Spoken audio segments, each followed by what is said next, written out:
Hello again, everybody. This is James Bartley, and you're watching and listening to the Cosmic Switchboard Show. Today, my very special guest is Bernhard Guenther and Laura Matsue. They don't really need any introduction. They're well known and highly regarded in our field, and they're dear friends of mine. And I'm really excited about them being back on the show because there's so much to talk about. We'll have all their website and YouTube channel information on our own website. So without any further ado, Bernhard and Laura, welcome back to the Cosmic Switchboard Show. Hey, James. Glad to be on there. Thank you once again. Yeah, good to see you. Feels like we're in a different world since we last saw you. Yes. It's like the whole world has gone into this state of siege, and it's an invasion of the body snatchers scenario where if someone sees you unmasked, they point and shriek and do all this stuff, and we knew that this day was going to come. We just weren't really aware of, what form it would take. We had an idea, right? But, to have it all come out the way it has is really something of a revelation. But tell us a bit about your recent move to Arizona. I'm really excited about that for you. Yeah, it's been building up for a while. I mean, I've been living in Los Angeles since the age of 22. So that's been 24 years. Then moved outside to Topanga Canyon, where we've been living for the past year, and I've been living there for much longer. But ever since we moved together, we already felt the pull to get away from there. Even before the craziness started, there was some sort of, like you feel the inner call, like something needs to shift and to change. And I've gotten kind of disillusioned with the whole California, Los Angeles area for a while. The rising, almost Marxist neoliberalism that's happening there as well. But I always loved the land, the climate, the beach. So, and I have good friends there. It's not that black and white. But once the whole COVID thing happened, hitting, and then moving that into the killing of George Floyd, BLM, and all these protests. The riots literally in Santa Monica and Los Angeles. And then also the whole virtue signaling and, like people really getting on your case, like really interestingly again, would you thought the most open-minded left people you thought you were like bought into this, agenda and really were starting to police people. And then, once we were feeling into it, and then we thought about other states before Colorado, but there was a true pull also to move to a red state, right? Something I would have never said months ago, but, remember then we, took some trips here and just felt intuitively and energetically completely aligned. And then one thing led to the other, synchronicities, and we found the perfect house, perfect setup, and we're more than happy to be here. Oh, congratulations. I've only been to Sedona once, but I love the energy there. I love the Red Rock Canyons, did a bit of hiking and climbing there. So, it's always warms my heart just thinking about the place. Well, one of the things that's come up in the recent past, it was something of an epiphany on the one hand, and it was something like Laura mentioned before we started, almost like a form of divine providence. When that group of doctors came out publicly and they talked about the efficacy of hydroxy and how it was being deliberately suppressed by Big Pharma and the media, one of the doctors that spoke was a Dr. Emanuel, who raised some key issues, including a field that we're quite familiar with, the whole notion of spirit, demonic possession, and how entity attachments can be conducted through sexual intercourse. Tell us your thoughts about that, because when I heard her talking about that, my head did a loop. I go, this is exactly what they're going to rake her over the coals. The media will, but so what? This is what needs to come out right now. Yeah, I mean, it's very interesting because she was the one doctor out of all of them that went viral. And also, not coincidentally, everyone is talking about the importance of amplifying Black voices and Black voices matter. And then she comes out and presents both, her successes treating COVID with this HCQ and zinc and something else, but at the same time, she brings a spiritual perspective back into medicine, which is so sorely needed, So say what you will, like about whatever her suggested cure is. I've heard people being like, oh, we should always take natural medicine, but whatever. But the fact that she brought this topic into the mainstream, when that's actually what's going on an occult level right now too. I mean, you've posted videos of people getting completely hijacked by almost like a demonic force. So on like a basic level, she spoke to, even though she said it in the succubus incubus context, which is also valid, you know, like who knows where these people got these attachments, but that's what's happening. And you see these collective people through their rage and hatred getting taken over by Wetiko, which we talked about in one of our podcasts too. And so you see that coming through the left at these riots, and just some, like literally some of them look like they're taken over, completely hijacked, possessed by a dark force, because that's really what's going on here. This battle between dark and light. It's actually not about Democrat and Republican. It's about good and evil at this point. And it's like, you know, it's truly like biblical times. Like you conspiracy, quote unquote conspiracy theorists have been psychologically going to be preparing for this for decades. And now the shift is here, right? And this is, who knew, like, I don't think any of us were expecting that it was going to look like this, but I think in a sense, like the chaos is actually really good, and you having even these, you know, people coming out like it's Dr. Stella Emmanuel, who are really, you know, like a divine force that's actually spreading what's going on here on a spiritual level. Because I think that that's the thing that's really missing in a lot of people's perspectives when they're getting into division, is this is like divine will. This is not like a decision that you and I made last year, or people manifested. This is some sort of intervention happening. And who knows where it's going to go, but I actually have faith that it, you know, it'll all turn out for the better in a sense. Like this needs to happen. It's kind of like waking people up from their sleep. Yeah. No, Dr. Stella Emmanuel, she's truly a force to reckon with, you know, so that's like divine Shakti, for me, the embodiment of the divine feminine, the fierce aspect, absolutely, you know. But it's innocent, like Laura alluded to. I mean, that's, you know, I want to touch on the side note, even the so-called truth community, they already get into, oh, it's a stage to end, it's controlled opposition because hydroxy HCQ is pharmaceuticals, we just need to heal, there's no virus, heal with, take some elderberry, whatnot, and it's all fine and good, but people like don't see the forest for the trees sometimes. There's, like Laura alluded to, there's something else. The divine works in mysterious ways, and it's not that we always look for this perfect person, everything needs to be revealed and whatnot. You know, it ties also into like, you know, the view I moved away from, which I can talk about later, that all government is bad, and you can never trust government, they will never give you, you know, freedom. It's kind of from an anarchistic but very oversimplified black and white thinking, but not understanding how the divine force, good forces can be within quote unquote government, even within the quote establishment, even within doctors.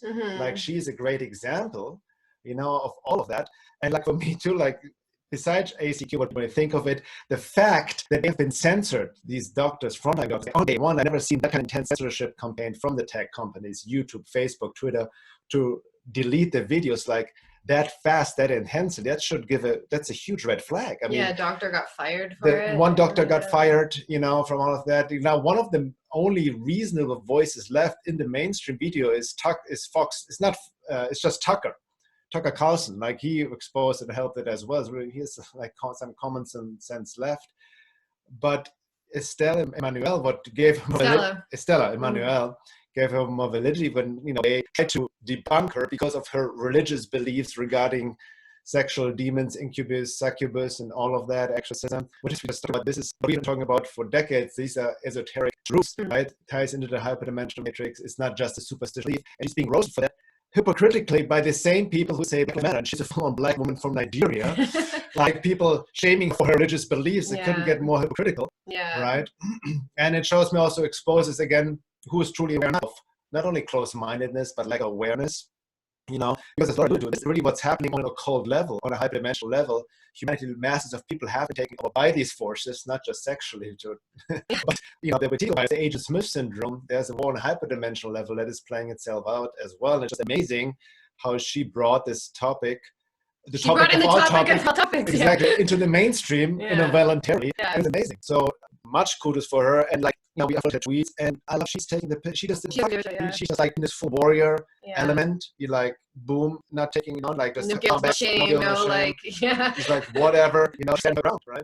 So, which is necessary in order to actually combat these forces. Is like having really good boundaries and just being like, no, you know, this is what I stand for. This is what I believe, and that's it. And if you don't agree with it, then that's your problem. Not only what you believe, but that's exactly what James, we've talked about how you confront these forces, and she, out of all people, also obviously knows how these forces rule people. So you cannot beat the predator with Tico-infected people with niceness and just like, oh, can we just get along? You're gonna make your fucking boundaries clear and boom, stay in this warrior pose. And she is holding herself extremely well.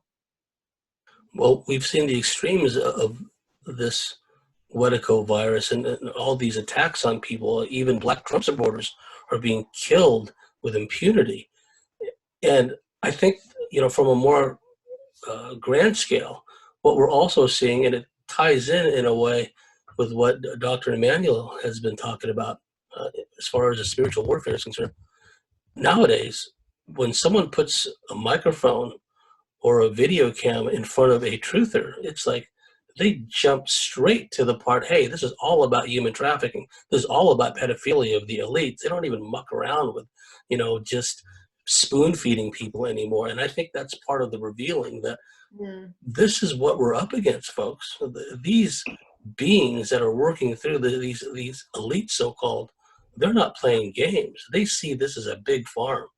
And people, if they don't want to wake up, that's their malfunction, right? And so it really is timely that this Dr. Emmanuel would come up, would stand tall and accept all the abuse rolled in her direction.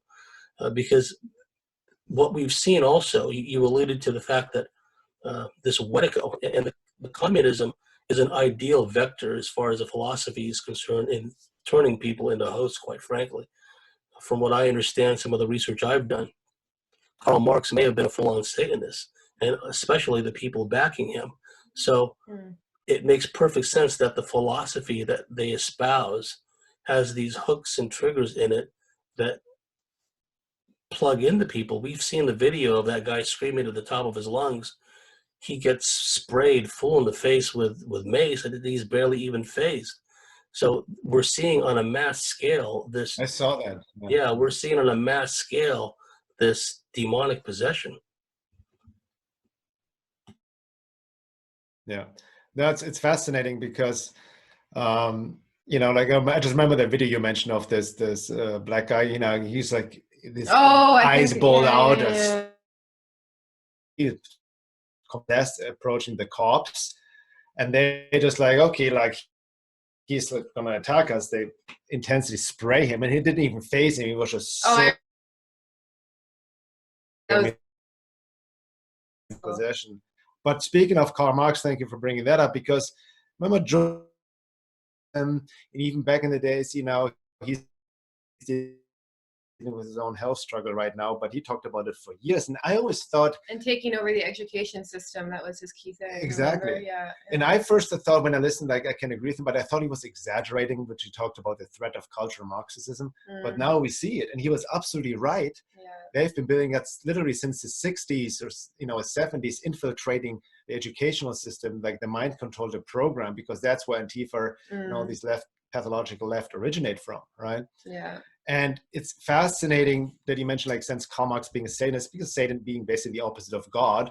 And his line was also that God, the idea of God, needs to be destroyed, right? Like, that's the whole anti-divine essence of the pathological left, the Marxist, socialist. They have no spiritual foundation, right? Or if they do, it's just very spiritual materialist. Spiritual materialist, but nothing in the divine force, right? And now we just saw it today or yesterday, speaking about censorship and book burning, they literally, where was it, at a Capitol? Burning Bibles. They burned books and Bibles. The Antifa members or cultural Marxists were burning books, including the Bible. I mean, that's what's happening right now. So it is literally like these anti-divine forces work through the pathological left. And like Laura said before, it's not about Democrats, Republicans on the external, and I've written about this before, but it manifests now through this extreme left. And I think we have talked about this before.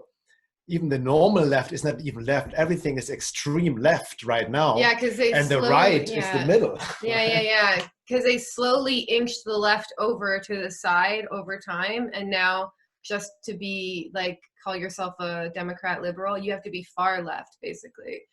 And like, and it's amazing too, because I even saw this happening when I was going to school, and I was seeing my friends I was like a social justice warrior before that term even existed, because my mom was really into feminism and like she just kind of like encoded me with that reality. But it happened to my generation, the millennials, especially, with this like white privilege, white fragility, blaming the patriarchy for everything, which is kind of alluded on in my work already, you know, this kind of like toxic feminism.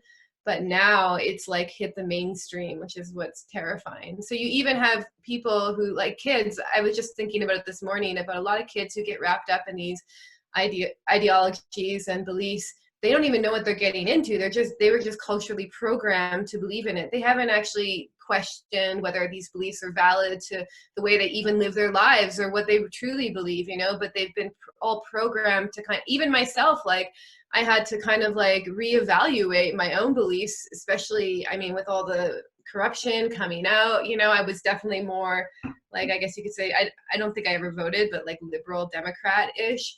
But then I realized actually my beliefs tend to align more with conservative values, just because I believe in responsibility of the individual, and that in the long run, you know, giving everyone a basic income, I don't think it helps. I think it hurts people. I think that, like, you know, even this, what do they call it? This equality notion that you should just give people certain advantages because of their race so that you can kind of fill a quota for equality. I don't even think that serves people, you know. I think that if someone was just being nice to me because I'm like the token part Asian, like that's not helping me in any way, right? That's actually racist. Yeah, exactly. So, you know, I think there's a lot of indoctrination that needs to get undone, basically. And it happened really largely to both the millennials. I think we're still in the millennials, but basically like the millennials are like this army, and they don't even know what they're standing up for. They don't even realize it because it's all they've known since, you know, university, or even in elementary school. They're doing it now, you know, like, I mean, I think you've shared some really disturbing things they're teaching about in elementary school, because they're like, okay, we need to teach kids about sex early and all this kind of like, it's almost like just blowing out any sort of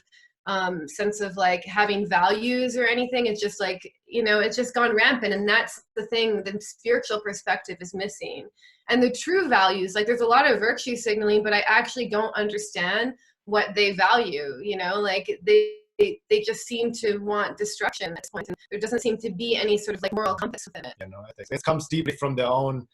You can look at it from a basic, even psychological perspective beyond. It comes from their own inner wounds and like self-hatred, trauma, yeah, projected externally, which, as we know, these occult forces, the forces tag into and use them like puppets, like literally like puppets of strings attached. I see it all happening, and it's insane right now. I mean, obviously, me being a white straight male from Germany, I get my attacks, you know, and blames. But even my wife Laura, she got called out, like canceled, quote unquote, called a racist when she's not even white, you know. So she's biracial.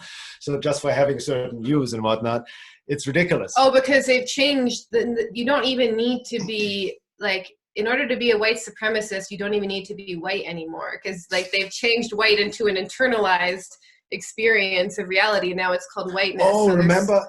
This reminds me, the frontline doctors that did another talk in front of the House the day after, and there was this guy that came up with his mask and BLM speaker, this white guy getting in an argument with Stella, and he said, "I'm more black." He was this white guy yelling at her. He's like, "I'm more black than you," and she was I'm like, more black inside. And he's like, "What are you talking?" He was like full on wearing a mask, looking like an Antifa photo. I mean, that's insanity.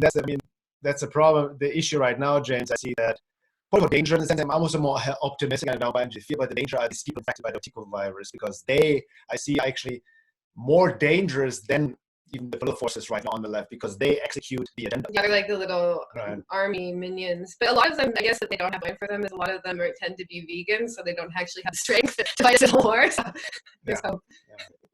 So. And a classic example of that is, I think her name was Millenial Millie, Millenial Millie, and I've got to get her on my show. I'll ask her. But she networks with people who have managed to infiltrate the so-called sunrise movement, which is this climate change activist fanatic group, mostly made up of millennials and quite young kids. And their informant managed to record some of the Zoom conferences of the shakers and movers of this sunrise movement. You might have seen it. I put it out on Facebook. But the point of relevance is, here are these young women in their 20s, and they're saying, oh, riots are good. Burning down buildings is good for the cause. And I'm thinking, doesn't that add like carbon emissions in your paradigm? Burning down these. But the way they equivocate in their mind of what's acceptable, what's necessary, what's justified. That is the danger zone that you're talking about, Bernhard, because when one is empowered or feels that they're empowered by this powerful force behind them, to the point where they feel they can kill and attack and burn and loot with impunity, that's a force multiplier in military terms. And especially in the so-called blue states, the democratic states, a lot of the cities have turned into like hellholes, like war zones now. So I've seen this shift in others too, where, you know, we hate to put labels on things, but there's something to be said about these conservative values. When the communists make it one of their main planks to destroy the nuclear family, and it's in BLM's charter too, we're just going to destroy the family and everything. I mean, such anti-divine sentiments as that, it really, to a sensible person, it really leaves you no room to maneuver anyway. I mean, you have to find a side or network with people that have a similar value system as you.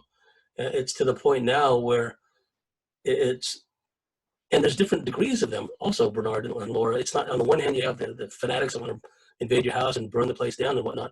And on the other hand, you have all these Agent Smiths all over the place too. What have you done, both on a personal basis and projecting outwards in your work, to try to maintain that balance? Because here in Australia, the state of Victoria is a siege state, basically. There's even talk now of going to a phase 4 lockdown where only one member of the House will be allowed out at any time and for a limited time to do essentials.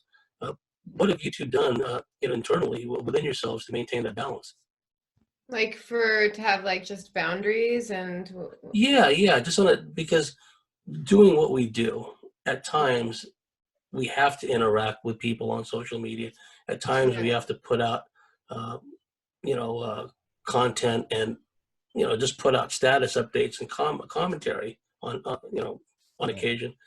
And because of this mass activation of the Wedico virus all around, we sometimes tend to get assailed seemingly from all sides. It's, what do we do to keep our shields up and maintain that inner harmony? Yeah, like I just realized today that having good boundaries is a huge act of compassion towards myself. And that if I'm just even on my Facebook, it's actually a personal Facebook. I have a public website. I do the podcast. I have all this public stuff I put out there. But I have to have, like, especially on Facebook where I'm seeing their posts every day, they can comment, like I have to have good boundaries there just to maintain my own sanity, because we're super sensitive. We pick up energy that's going on even collectively, although I have to say it is much better to be in like a vortex right now because it's just like all transmuting a lot faster. But just, just having those good boundaries. Like we do a lot of work for others for free. We do free podcasts, free articles, like our service, we're very service oriented people, but I need to always make sure that I'm also taking care of myself. So not getting in stupid conversations. If someone does like ad hominem attacks on my Facebook, I gotta, get rid of them, and just allowing myself to make that choice. And it just keeps me happy. And it actually keeps me doing better work because I'm not constantly dealing with all these projections. And, like I would rather just like, I don't want to reach the most amount of people, and have to water myself down. I just want to be honest and authentic to myself, because that's actually one of my values is authenticity. And I have to say though, since this happened, like I've been so much more authentic. I've been so much more truthful. I just really stopped giving a shit and just I'll actually intentionally post things that will trigger the social justice warriors just because I want them gone. Like, I want them to stop policing me, to stop telling me what I need to say or how I need to say it. I don't want to be friends with anyone like that. And that's just a personal choice I get to make. If I see them in the grocery store, maybe I'll like say hi and smile. But like, you know, like these are people who just, they're the peanut gallery on the internet too. What I notice is a lot of things that people say on just behind their keyboard, they would never say in person. Not only I would never hang out with that person in person to begin with, but like, you know, we put ourselves out there constantly, and you do too, you know, and I don't think people realize that like when you're putting yourself out there, you're always open to like just even more people's energy in general. So it's important to kind of have some like parameters on like on what goes in and what you won't allow in, I think. Yeah, exactly. I mean, that's Laura hit the nail on the head. It's all about boundaries, you know, especially like you mentioned, James, we're on the front line. We are like riding the wave, you know, doing what we've always been doing, speaking out, doing our work, you know, a lot of this, our work triggers a lot of people. So we definitely experience a book pushback, especially in this heightened climate right now. A lot of people, and I, on the post note, I see, you know, because of the work we're doing, we also tend to inspire others who start now to finally speak out, right? Because for a lot of people work with, they have a lot of fear for speaking out. They're afraid of what other people think of them. They're afraid of the madness, of the attacks and whatnot. And, you know, we've been this long a time. It's like the story of my life, right? Dealing with personal attacks, hate, and all of that constantly. And even my personality has even taken a new level. As you know, I just recently have the whole transformation ever since my latest last podcast of Tom Montauk, when he kind of warped me up to the whole Q topic and Trump, and there's actually some validity. And I did some research. I wrote this huge essay, QAnon, the Great Awakening, PSYOP, or the real deal, like giving it some validity and all of that. And that threw off a lot of people, even within the truth movement. There's a whole split, and I'm getting attacked and projections, mostly from, like Laura mentioned, by the peanut gallery, by people who never put any work out on their own. They're just behind the keyboard, you know, talking shit basically based on their opinion. And the projections are just out of this world, you know. So it's really like, so, and the same with Laura, like boundaries are clear. Like I just delete, block, you know, because it's not an open forum on the Facebook. It's not about people then say, oh, you don't let conversation or discussion happening, or you're censoring. No, it's certain rules. And I cannot, even my latest article on Q got taken sort of context. People don't understand and project, you know, stuff into that I never said, implied, and what they think I think about it, and all of that. It's just beyond, you know, so it's just the logical fallacy. So I'm not putting up with that anymore, right? Not giving away freely our time and energy anymore for that, for the work we're already doing and the services we already provide. Like I want to work with people who are really sincere. And, you know, we also become very clear, both of us, like Laura said, our work is not for everyone. I know exactly who we're for and who we're not for. Yeah. And that's clear. I'm not selling out in the sense of trying to reach everybody, you know, to be like somewhat spiritually politically correct, to kind of appeal to everyone here and there a little bit, so I could get maybe more clients or something. No, I'm not interested. It's about my own integrity. And as you know, like our work evolves, of course, right? Just I did a really great interview with Jordan Sather the other day, and it was really great. He's been in QAnon for a long time, and he really helped to clarify a lot of things. And he's also doesn't have this extreme black and white view that a lot of people project into it. But then somebody commented again, like, oh, government will never give us freedom. You lost it. You know, they will always enslave us in all of that. And we know this from this bigger picture, like perspective, yes, but it's so oversimplified. I held the same view many years ago from the anarchistic perspective, like no rulers, no governments and all of that. But now I realize it's way more nuanced. There's something else happening right now, with Trump as being a force. And doesn't mean that I think he's the almighty savior, perfect, whatever. But what I'm saying is, like, in our field, in the quote unquote truth movement, which I don't even like to use that word because I'm not part of any movement, but you need to evolve as well with the inner process and then change. If you still have the same exact views like you had 10 years ago, then there's something wrong. I'm sorry. Or maybe you're like a triple Taurus or something. So it's just like we're going with it, you know what I mean? So I reserve the right not to change my mind, but there's some new research comes in, new realizations. And then people like, whatever, call me out from like, but you wrote this in this article 8 years ago. I'm like, yeah, okay, this is from 8 years ago. And that also helps its ground from what in the zeitgeist time back then.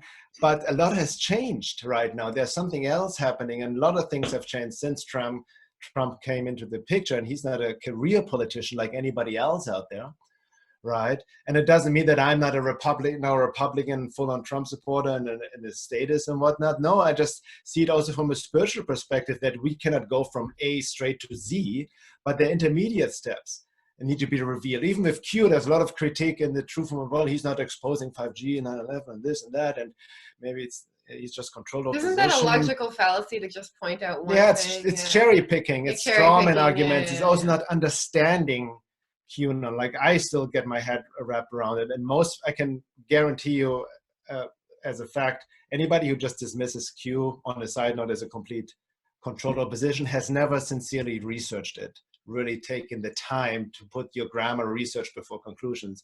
And by research, meaning that takes a lot of time to really dive into it, and it still takes a lot of time for me to really understand what's really going on there behind the scenes. And a lot of it just also confirms stuff that you've already been aware of for like a long time, and like you know, your own journeys, like seeking truth. So yeah, and it's also like what I talked to Jordan about. We need to stop to compartmentalize. Like, there's Q plays their role, we all play our roles, but you cannot get so isolated and fragmented, but see the bigger picture. And what's sorely missing is more the spiritual perspective, right? The divine, there's something else happening. Like we talked about Stella Manuel, like how the divine force works in mysterious ways through people, most unlikely people, even within what we consider the quote unquote matrix, right? So it's having more this holistic view. Yeah, and it's also like, I feel like everyone wants to always put you in a box and be like, okay, you like this means this and this and this, and it's also very polarized, so you're either on this side or that side, and you can't just be your own unique person who has your own set of experiences and beliefs and karmic lessons, you know? Like, there's no nuance. It's just like, because that's what's happening. They're trying to pit, especially in America, which is obviously happening everywhere in the world, but one side against the other, and just this splitting going on. And I refuse to buy into that, you know, like, it's like, even if you want to go out and support, like, I see a lot of my friends who are very well-meaning people, or rather old friends, who are getting caught up in this whole social justice work to some degree. None of them are that extreme, but getting caught up in it because there's a lot of well-meaning people who have beliefs that are different than me, but I'm not going to hate them for that, or I'm not going to, you know, like, force them to change. I also trust that everyone's going to have to go through their own process. And especially with some of the things we're seeing coming out, like, I mean, it wasn't even on the mainstream media, but Bill Clinton, like, in Virginia Giuffre's, I don't know if I'm saying that right, her court documents, that he was on the island with Epstein, with these young girls, you know. Obviously, there's way worse stuff going on with the Clintons, which you guys know about, but this is like, you know, this is out there now. This is happening. Even a Newsweek wrote about this, right? So the level of corruption that's being exposed right now, I feel that people can only take in as much as their psyche can handle at one point in time. So if they can't, like, jump over that barrier and start considering that maybe a lot of the people who they thought were good people, or they looked up to, or thought were, like, you know, noble people, were actually doing some really sick and fucked up things, basically, you know. So it's also, each individual has their own timing. I also think that there's possible, so say, like, even if, like, some big names, like, went into jail, like Obama and the Clintons or whatever, and, you know, everyone who's pulling the strings, that some people, their cognitive dissonance will be so strong that they won't even be able to take that in. They'll still be like, oh, that's happening because of racism, because of all this, or whatever, you know. Like, yeah. I think that even if the, like, literal 3D reality were showing them something, they wouldn't be able to cross that barrier, because it takes a certain, like, even I've had people email me, you know, for coaching because they found out about these, like, the depth of child sex trafficking and adrenochrome and stuff, and, like, it's really getting out to people that this kind of stuff is happening. And it's also, it can't enter anyone who's not at least psychologically ready to take that in. Otherwise, it's almost like a healthy survival mechanism, and they just go into denial or cognitive dissonance. So I see this as, like, a really long cycle, and as people actually do their inner work, they'll create more space to actually look at some more disturbing and difficult shadows that humanity is dealing with. And then we're all slowly going to kind of evolve in that way, you know? I mean, like, you know, James, we have been in this for a long time, even back in the 90s, early 2000s. all the stuff that's coming out of Pizzagate. I mean, we already have been like seasoned in that kind of disturbing dark information of underground bases. You know that it goes even, you know, Pizzagate of literally children that be even captured, humans being grown. It ties into the dark alien agenda, right? Of human bodies being processed, being used for parts, being used for consumption on a physical level, cannibalism and all of that. I've researched this stuff already, like back, you know, back in the late 90s, and you know, it ties into very dark, like evil at its evilest, so to speak. Most evil is something people cannot even comprehend. You know, people get upset about Weinstein and whatnot, and like you know, the mainstream Me Too movement. Not to diminish that, but there's evil out there, like Laura said, most people are not even able to handle, and the cognitive dissonance is definitely gonna kick in, especially like with people they adored and loved and had this public image. You know, the worshipped celebrities and all of that. Their favorite Obama is such an eloquent, nice guy, or whatever. You know, it's similar when same psychology, you know, of people who are very attached to certain gurus or spiritually who are like they really love, and then they're being fully exposed, but they still cannot let go of it because they're so, it's like a cult mind programming. They will still defend, you know, Stockholm syndrome. They will defend the perpetrator, you know, to the extreme. We've seen this in the alien abduction field, where somebody is spouting out all these platitudes about the really spiritually orientated ETs they're in contact with, but you can tell just by their triggers and their mannerisms and the vibe they give off when certain subject matter comes up that this is a deeply traumatized person. So what's coming out of their mouth is completely incongruent with their body language and other things. So you know that there's some kind of, you know, malfunction at work. Another thing that Laura alluded to, which is a key point to understand, is this black and white programming that's going on. It's flabbergasting to me because, okay, let's say for the sake of argument that there is some validity to, in our example, HCQ treating this, that, or the other. Why does it have to be a divisive political issue? Why does a Democrat have to knee-jerk response say, that's crazy, that's a conspiracy theory? Isn't one's own personal health important? Why should, and that's happened in a lot of things, not just in the healthcare field, but all across the board. It's like the programming is such where it compels, in true communist fashion, to point and shriek at those that you do not agree with, or rather do not agree with you, and, you know, just be spiteful towards them, or worse, and be harmful towards them. It's classic Wetico communist hive mind virus at work. And like yourselves, I don't even engage with that. You're dealing with a lower consciousness, a parasitic, archontic consciousness working through these people in true Agent Smith fashion.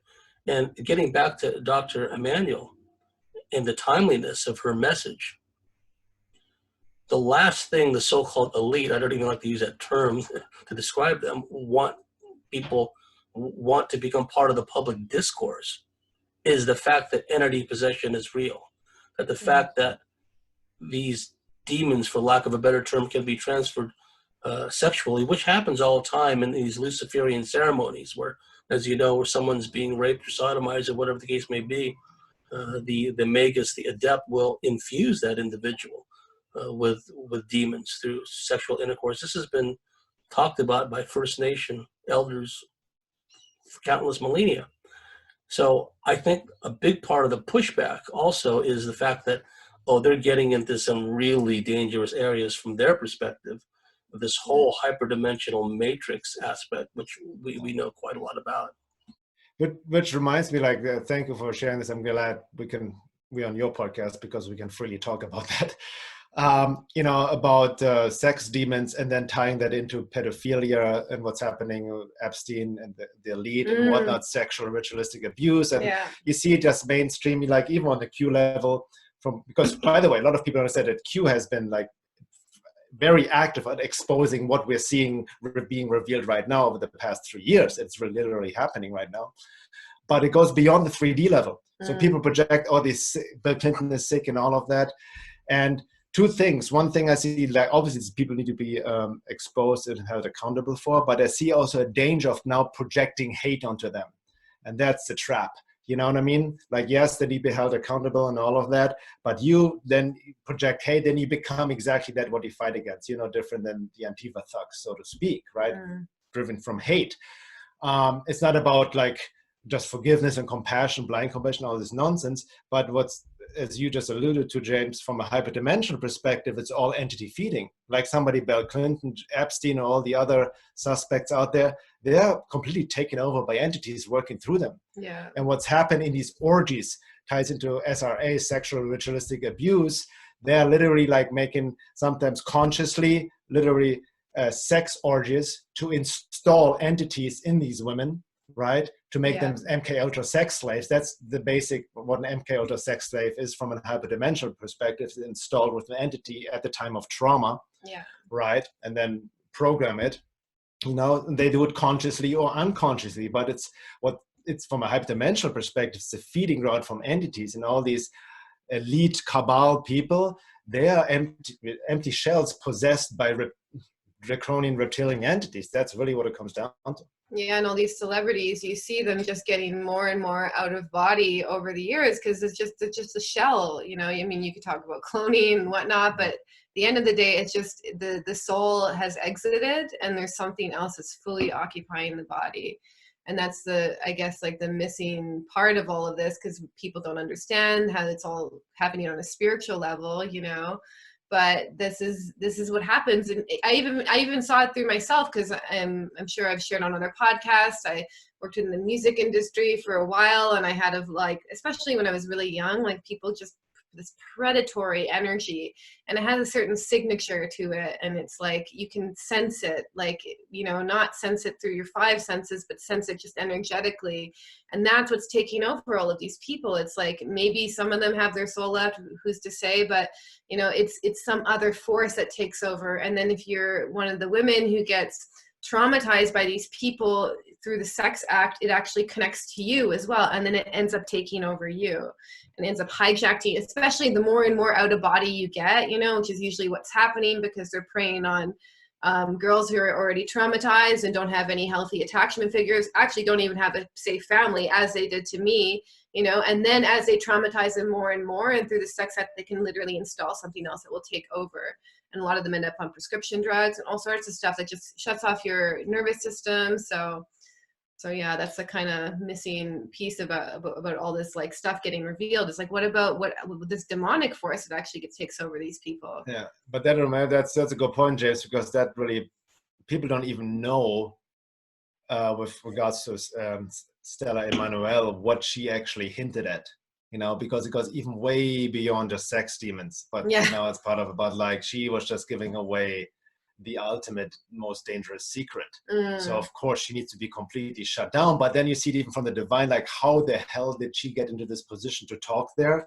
You know, because I don't think like that, even the whoever organized the event, I think Breitbart and all of that, and you know, how these doctors got together, the frontline doctors, you know, because I'm not sure like that they were even aware of her like full-on background. I don't know, like in a sense. They did. Well, even if they were, I don't think they were aware that she was the one that was going to go viral and attract the most attention. Exactly. So their fear was this divine, like, okay, yes, we need to put this topic in the spotlight. And of course it will be ridiculed by most people who are just literally ignorant. Yeah. Because, you know, out of their own self-importance, dismiss something without ever really researching or studying it. But that it is out in the collective, right? Even President Trump mentioned her, right? So that's like not about this topic, you know, but it is out there. So it will, like, on a positive sense, definitely, you know, make a lot of people look into it. I mean, right away used the opportunity to post my article, Sexual Vampirism, Sex and Entity Attachments, and it went viral and all over the internet. So it's good, you know, in the position of our work, gets more highlighted for sincere people who are now like, hold on, what is this sex demons? Is there some truth to it? And then that can open the door to everything else we just talked about. Yeah, she even said in her most recent interview, which on Houston television or something, she was like talking about people ridiculing her, but she also mentioned that a ton of people are emailing her who are dealing with succubus and incubus now, and she can't get to all of them.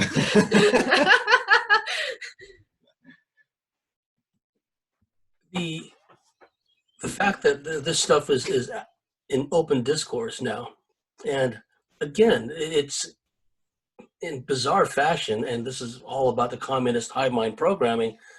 Those on the left are just, having a field day, revealing their ignorance in the programming. Oh, she's talking about alien sperm. She's talking about demonic succubus attacks, which we all know that stuff is real. That's the irony behind all this. In the recent past, too, I don't know how far back now, but certainly the last year or so, a former porn starlet, Jenna Jameson, has been talking about being trafficked as a young girl and, going through all that abuse. Now, what's interesting was I was in Las Vegas right before all the international flights were shut down. I mean, I pretty much got back to Australia like the day before I would have had to go into quarantine for 14 days, right? So I went back there to see family, and I went to the haunted house there. Now, when my friend told me, my colleague Craig Bowers told me, oh, let's go to the haunted house, I'm thinking like a carnival fun house. That's the way I was thinking, right? I didn't realize that this guy in Las Vegas had collected all these artifacts, like the actual torture implement tools from serial killers, the actual daggers used by the son of Anton LaVey, and actually brought in haunted artifacts. I had no idea. So I'm lined up outside of this big house, and they have this monitor playing, and they have all these warnings about what may happen to the people who pass through, and they're showing these video loops of people getting taken over by entities and thrashing around the floor. And I'm telling myself, I'm not really sure if I want to go through with this. You know what I mean? But the point of relevance was, and there's some really dark stuff there, that site, that building was the former home of Jenna Jameson's father, who was a Satanist. And Jenna Jameson said her younger brother had observed men in cloaks, including her father, taking a young, sacrificial victim down into the basement and, observed some horrific stuff, right? So when Jenna Jameson came out and said, yeah, I was trafficked, and then that she was familiar with, the hunting parties that they take part in, she's speaking from a place of firsthand knowledge, having been trafficked by her own family and abused by her own family in an SRA sense. And it really makes one wonder, because Janice Barcelo and others have talked about how, and I wouldn't doubt this, that when they make these porn movies behind the scenes, and I don't even know if the actors and actresses are aware of this, maybe some are, but the directors and producers do these ceremonies to infuse all these entities and all these spells into the movies themselves, which wouldn't surprise me, the way that the porn has such an adverse effect, especially on males. It's a form of neutering and emasculating males, in a sense, really no different than all the feminizing hormones and whatnot that they're exposed to on a daily basis, because it's all synergistic. It all works together. So I just wanted to throw that out, that what you're talking about now, for someone like Jenna Jameson, who was a very popular porn starlet, to come out and say, yes, she was trafficked, yes, she was abused, and then my own personal experience going to that house and being told by the tour guide that Jenna Jameson's father was a Satanist and used to conduct rituals. That was the one part of the whole haunted house that was off limits, right? I mean, they had the van that Dr. Kevorkian had, where he, killed people. they had the actual bed with actual residual fecal matter on the bed sheets of this serial murderer who captured people and electrocuted them to death and took film and photos. And they actually had pictures of the photos all strapped in, the victims all strapped in being electrocuted with their eyes all bulging out. I mean, and I felt something touch me when I was going through the tour, which is mild compared to what happened to other people who were actually, you know, full on assaulted and whatnot. Oh, wow. Some of the, yes, one of the employees there said that after he first started working there, bad luck followed him all over the place. Car accidents, I mean, you name it, just all this horrific stuff. And I was watching this up on the monitor before I even went into the place. And then, you know, the point of relevance here is then it turns out that there's this Jenna Jameson connection to it. And then when I started reading her tweets, I was going, wow, it really makes sense now. Yeah, she's been very vocal. I saw some of the tweets, very interesting. I mean, the whole porn industry is probably most porn actors don't even know what they went through to be, you know, being part of that industry, so to speak. I mean, that's a whole entity in itself, porn, right? But I'm just amazed that you went through the house. Yeah, people, was it busy? Was it busy there? Or like, people, how much did you have to pay to like you couldn't pay me to do that. Well, they give you the option in certain rooms. They tell you, okay, what's in here, right? Okay. Like there's this one doll with an evil spirit inside of it, and people have gone mad and killed themselves, you know, because of it. And there was another box kind of thing which had an evil curse in it. So they give you the option, and I opted out.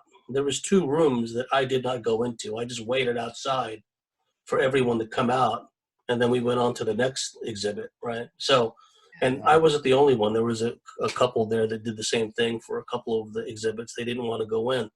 So, yeah, because again, out of left field, I didn't know it was going to be like that. Yeah. I've seen this trend though, these like extreme haunted houses in the US that they have now, where they literally like sexually like assault you basically, because that's these forces. And you see it like leak into modern culture, and like now you see like the entities are literally materializing in culture, in the pop stars of today. Like it's just amazing, like that we're at this point, you know, and that's because these forces, they feed off of it. They, you know, anyone who watches like horror movies constantly, like, you know, all the best to you, but like there is something that feeds off of watching the violence. And even when all these riots were happening, you know, like I noticed that I was actually getting like not hugely traumatized, but getting really like in a bad state of mind myself from seeing all the violence going on. So I had to take a break, because you have to remember that these forces, they want us to see this violence. They want us to see this. They want to lower our frequency as well.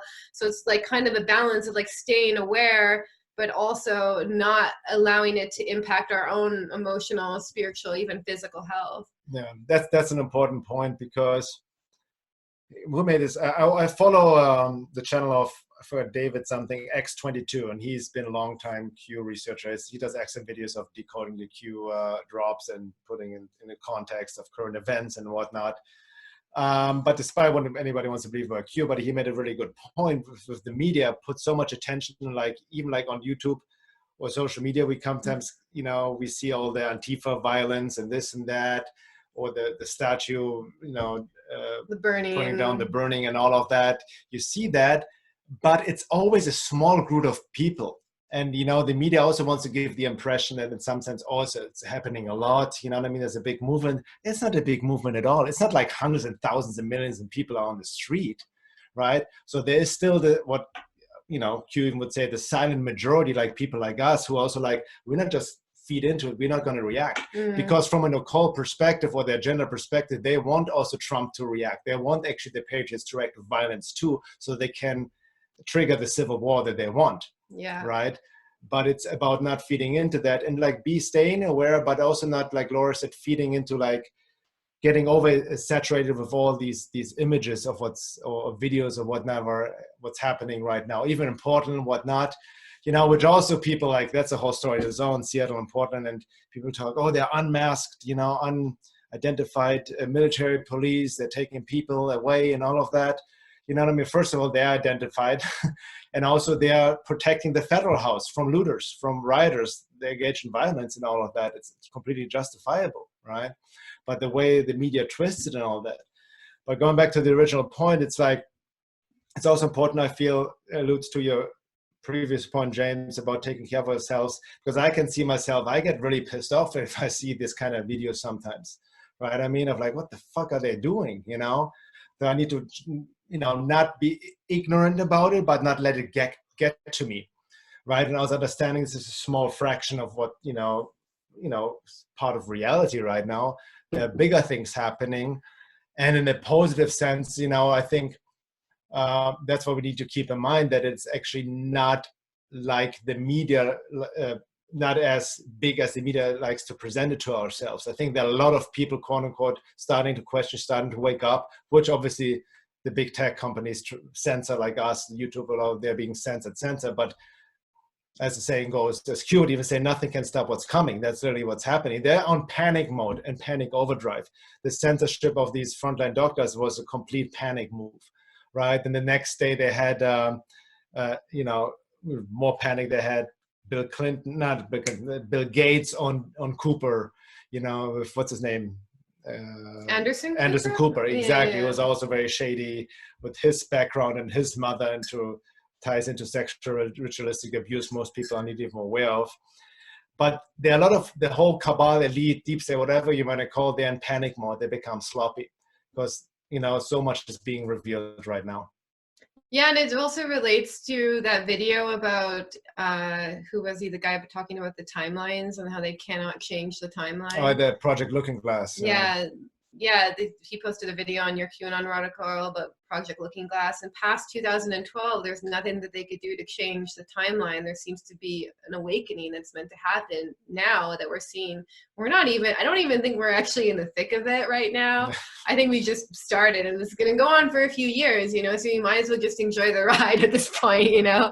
But they can't change. Like, it's like you have all these people who are in service to self, service to the darkness, basically, and it's not that powerful, you know. Like, true power is really spiritual power in service to the divine. So I feel that they, you know, there is a larger collective awakening happening in many various different forms, and that power is actually starting to become greater than their own agenda and brainwashing and mind control programs. I've actually, you know, like I've gotten projected on a lot since this all happened just for speaking out, but I'm actually also pleasantly surprised at some people who are like able to see through it and able to look at it objectively. And the majority of them who are able to do that actually haven't gone through that much of the brainwashing that's gone on for the past 20 years in the Marxist kind of socialist agenda. So they kind of retain their freedom to think critically.